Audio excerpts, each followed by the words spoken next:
What about the drugs? Are you in touch with the drugs? Is either the vaccine or the ZMapp? In fact, our governor is in touch regularly with the director of Center for Disease Control in the U.S. So he even has some information, that some of us may not have immediately. But what we know for now is that the manufacturers of ZMapp say they have exhausted their stock. I know that the federal government has applied to purchase if it is available, so that we try it on our people. Before this outbreak, they were planning to start controlled trial of the drug. So they cannot say for now these are the side effects in humans. They cannot say for now, but because anybody that has actually come down with it, his situation is so bad and so life-threatening that you may want to put aside side effects and go ahead and administer it like the Americans did to their doctor that contracted it in Liberia. The Canadian government too also talked about vaccines, I think, which is what Chamberlain has also added to that. They suggesting, they say that they've never tried it on humans at all. It's only been tested on animals, this vaccine. And they're recommending that it only be used for health workers. So if we're not making headway with the ZMapp, are we making headway with the vaccine? We will try whatever is available. But let me tell you, it is not, and this is another thing we should try and put across to the public, it is not an automatic death sentence. It used to be 90% mortality. It has come down globally to about 50–60% mortality. In fact, the people we have there now that have tested positive, about 8 of them, their condition is stable. In fact, 5 of them are improving every day. As of 2 days ago, 2 of them have started walking around within that facility. So they are because what is happening is the person is having high fever, diarrhea, vomiting. That means it's losing body fluid and electrolytes. So if we are replacing fluid and we try to achieve electrolyte balance, and we give antibiotics for secondary infection, maybe expected secondary infection or secondary infection that is already there. Because come to think of it, your normal common cold that you call catarrh is a viral infection. And viral infections, they run their course.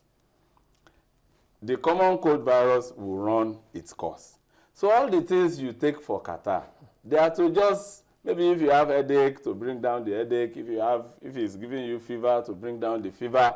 You are not killing the virus. It will run its course. So if you are able to, if we are able to grab this thing on time and replace fluid, balance electrolytes, feed properly,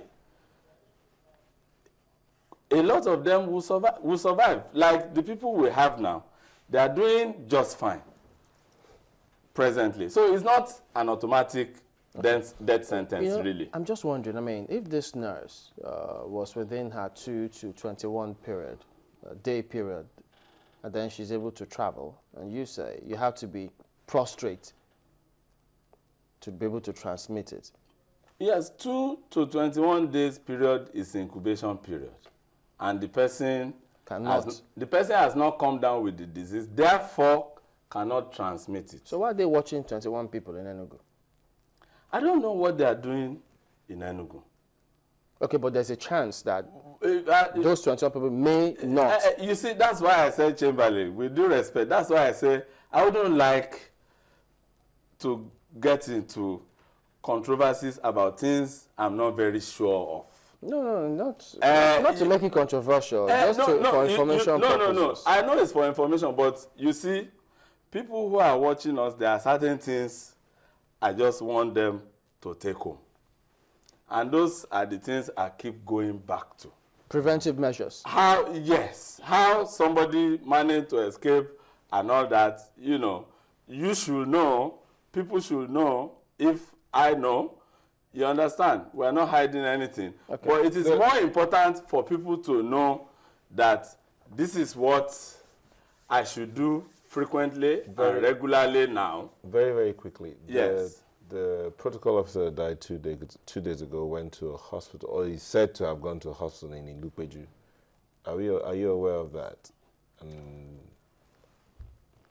See, in IDH, Infectious Disease Hospital, which we also call Mainland Hospital, Yaba, I know what is happening there. Do you understand? But this man is under surveillance with his family. Excuse me. Do you get information about those under surveillance on a daily basis? We do. But I'm trying to tell you that I know what is happening in our hospital. That controlled environment.